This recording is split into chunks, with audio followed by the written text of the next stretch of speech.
لە هەفتەی داهاتوو ئەیکەینەوە ئینشاءڵڵا.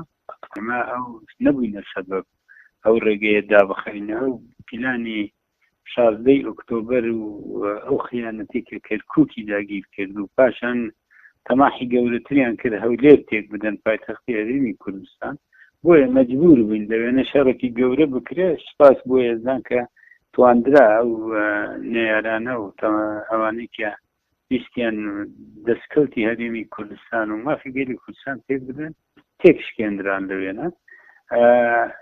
بووە سەبەبی ئەوەی ئەو ڕێگەیە دابخرێ ئەم ماوەیە.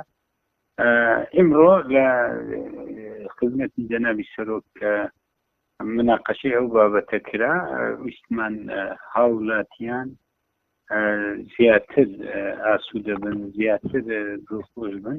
بڕیارماندا هەم ڕێگاکە بکەینەوە و هەم پێشمەرگە زیاتر وریا و ئامادە باش کرد لەو شوێنانە بۆ هەر ئەگەرێکی نەخوازرا خوانەکە کە ڕوو بدە پێشمەرگە حەزر بێت. ما ڕێگەکەمان کردوتەوە ئەگەر خوا نەکاتن ئەوان تەماح نەکەنین و حەولی شەڕ و ئاشوب نەدەن بۆچی ڕێگای خەڵک بگرین. بەڵام ئەگەر هاتن و بە تەمای شتێبوون پێشمەرگە حازرە و کە شەڕی دروست بوو ئەوجا ڕێگا بە تەکید نابێتن، بەڵام تەمەناکە دەر نەبێتن هەموو شتەکان بە خۆشی چارەسەر بکرێت.